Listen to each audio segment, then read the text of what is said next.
Assalamualaikum warahmatullahi wabarakatuh.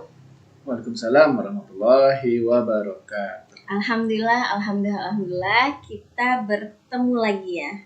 Bertemu lagi via YouTube di Bincang Hati.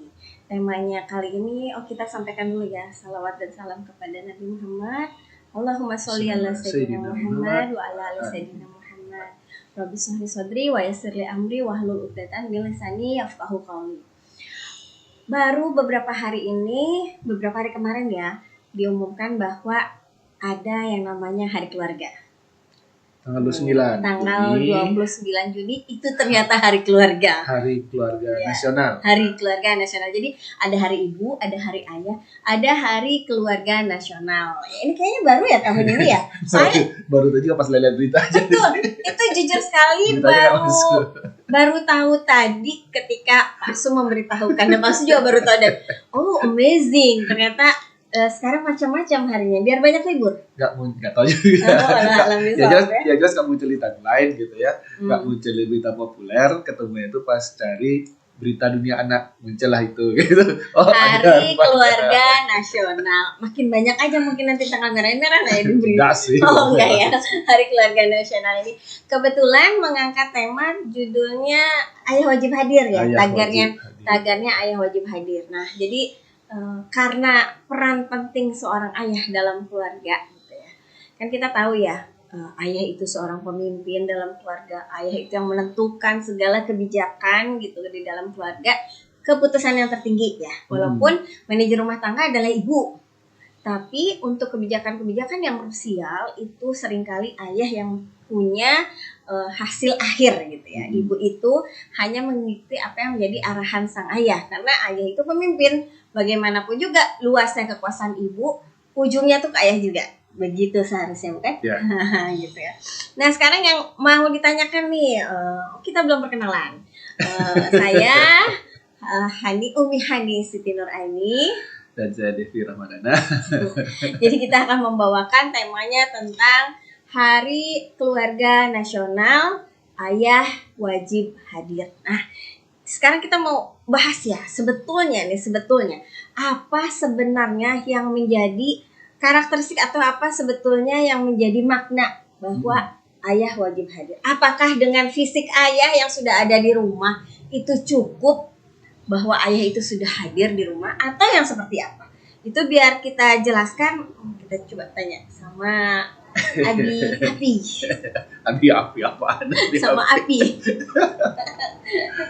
Ya, jadi ya sebenarnya pembahasan ayah ini kita udah cukup sering ya, sudah beberapa kali kita bahas khusus tentang ayah. Ini kebetulan ternyata baru 4 hari yang lalu itu ternyata adalah Hari Keluarga Nasional, karena kita sebagai penggiat keluarga juga gitu ya. Jadi ini harus dibahas nih gitu. Dan kebetulan pula temanya adalah ayah wajib hadir. Nah, memang terkait wacana-wacana ayah hadir ini kan sebenarnya adalah counter dari wacana fatherless, ayah yang tidak ada gitu ya, atau kalau bahasa anak Gen Z sekarang itu yatim pasif itu kemarin pernah kita bahas juga gitu kan, yatim pasif gitu. Nah, jadi untuk mengcounter itu maka diwacanakanlah atau digerakkanlah gerakan-gerakan atau dibikinlah gerakan-gerakan itu tentang ayah hadir. Nah, jadi ini untuk memperbaiki lagi kondisi di keluarga, maka ayah harus hadir di keluarga. Nah, ini maknanya sebenarnya. Cuma kalau kita lihat lebih mendalam, apakah kehadiran ayah di rumah itu secara fisik itu cukup? Nah, ini menjadi pertanyaan nanti kan.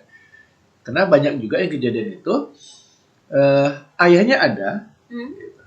Tapi fisiknya ada di rumah.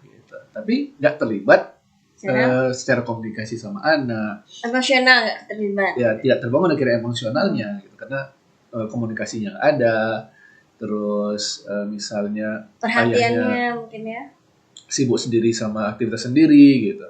Sementara anak-anaknya mau mendekat tuh malah takut jadinya, gitu. Nah, ini sering terjadi juga gitu. Takut nggak dikasih uang jajan, takut dimarahin gitu ya. Ya takut dianggap mengganggu dipukul, lah gitu ya. Takut dianggap mengganggu akhirnya walaupun ada di rumah secara fisik tapi secara emosional tetap terasa jauh gitu. Nah, jadi sebenarnya yang lebih penting itu adalah bagaimana ayah hadir di rumah itu juga terbangun ikatan emosional yang kuat. Atau ikatan ya kalau lebih spesifik itu kan terjadi komunikasi dengan anak, terjadi interaksi dengan anak gitu. Itu yang diharapkan sebenarnya gitu. Banyak ayah-ayah Gen Z ini, kan Gen Z juga udah ada yang jadi ayah ya gitu.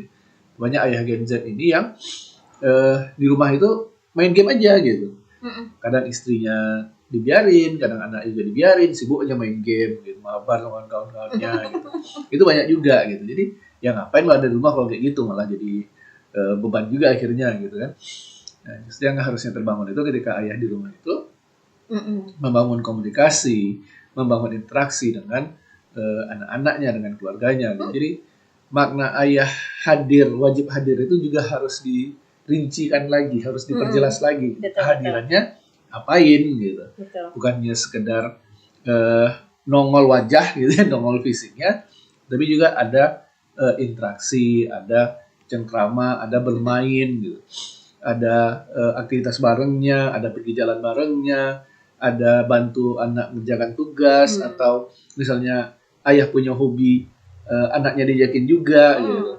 Misalnya ngotak-ngatik motor gitu kan. Iya, diajak terlibat. Nah, anaknya ikutan ke masjid diajak gitu ya. Ya ke masjid gitu kan bareng gitu.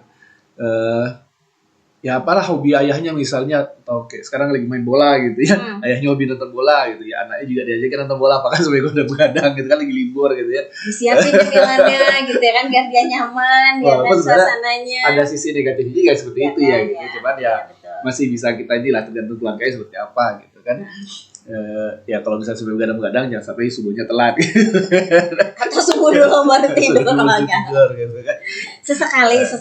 Tapi intinya itu terbangun kedekatan antara ayah sama anak ketika ayah itu memang hadir di rumah.